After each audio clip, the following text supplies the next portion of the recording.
selamat pagi pemirsa. Berjumpa lagi dengan program Kilas Nusantara Pagi, Rabu 14 Juli dengan 3 berita terbaru dari tanah air. Kita awali semangat pagi Anda dengan informasi dari Kementerian Pertanian yang mengajak masyarakat untuk melaksanakan Hari Raya Idul Adha secara daring. Hal ini dijelaskan melalui surat edaran tentang panduan pelaksanaan kegiatan kurban baik penjualan maupun penyembelihan hewan pada masa pandemi. Selanjutnya kegiatan PPKM skala mikro yang berlaku di beberapa kabupaten kota Kalimantan Tengah juga diantisipasi melalui keamanan jumlah ketersediaan stok pangan seperti beras, gula hingga minyak goreng hingga 4 bulan ke depan sehingga masyarakat dapat terjamin dalam pemenuhan kebutuhan pangannya.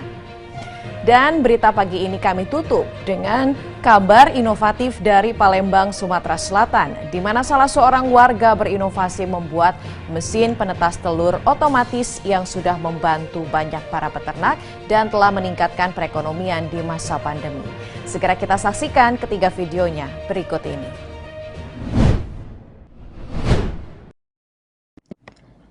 Kementerian Pertanian melalui Direktorat Jenderal Peternakan dan Kesehatan Hewan atau Ditjen PKH telah menerbitkan surat edaran tentang panduan pelaksanaan kegiatan kurban pada masa pandemi COVID-19.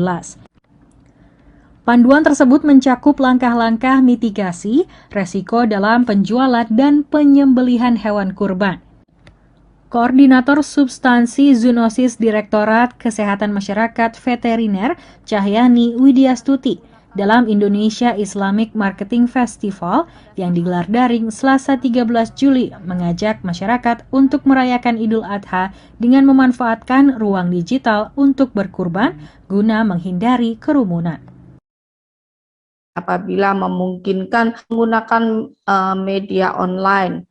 Kemudian pada saat pemotongan hewan supaya dilakukan hanya orang-orang yang terlibat langsung.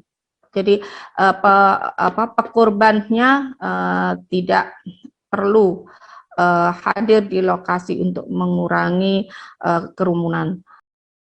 Selain itu, Cahyani mengatakan bahwa pemerintah juga berkomitmen untuk menjaga kesehatan hewan kurban sesuai dengan mandat undang-undang agar tetap asuh, yakni aman, sehat, utuh, dan halal.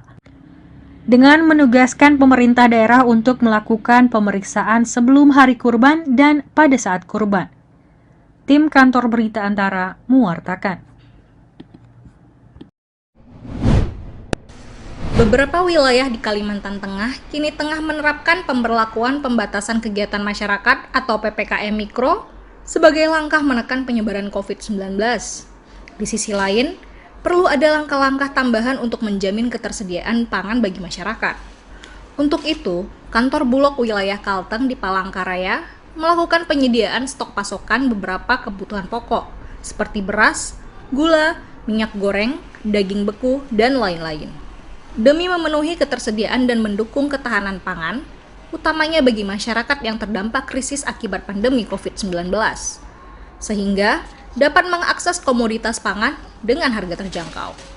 Persediaan beras yang dikuasai Bulog saat ini, seperti diungkapkan Kepala Bidang Pengadaan Operasional dan Pelayanan Publik Bulog Kalteng, Ahmad Roni Anwar pada 13 Juli, sebanyak 4.803 ton, yang diproyeksikan untuk penyaluran selama 4 bulan ke depan.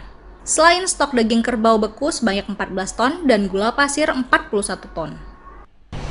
Minyak goreng ini yang ada di gudang kita sementara masih 2.800 liter. Dan dalam perjalanan mungkin minggu ini datang itu sebanyak 18.000 liter. Kantor Bulog Kalteng juga akan melakukan penyerapan beras dari petani di wilayah food estate di Kabupaten Pulang Pisau dan Kapuas. Tujuannya untuk tetap memenuhi cadangan pangan berikutnya dan hal-hal tidak terduga, utamanya di masa pandemi untuk menjaga stabilitas dan ketersediaan beras. Dari Palangkaraya, Kalimantan Tengah, Redianto Tumon, Kantor Berita Antara mewartakan.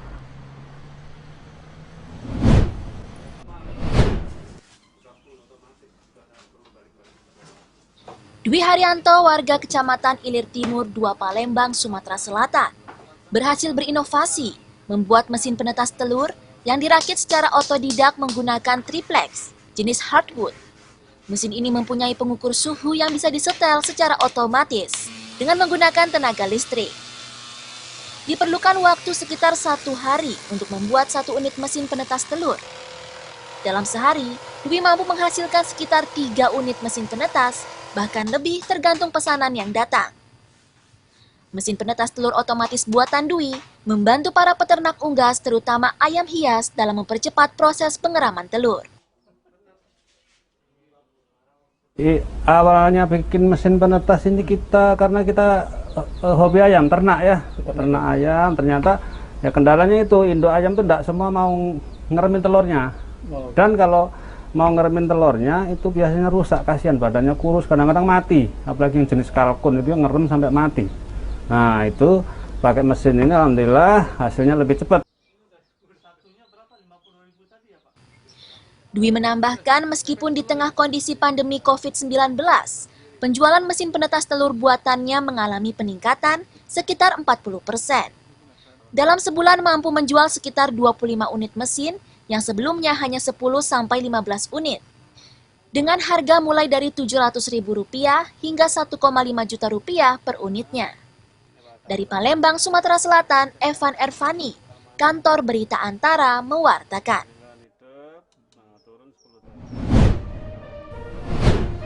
Pemirsa, demikian ketiga informasi terbaru yang kami siarkan untuk Anda, yang diharapkan dapat menambah semangat kita, terutama di masa PPKM darurat dan PPKM skala mikro saat ini. Namun, kami masih akan kembali menemani Anda dengan 3 berita terbaru yang akan tayang siang nanti pukul 13 waktu Indonesia Barat melalui Kilas Nusantara Siang.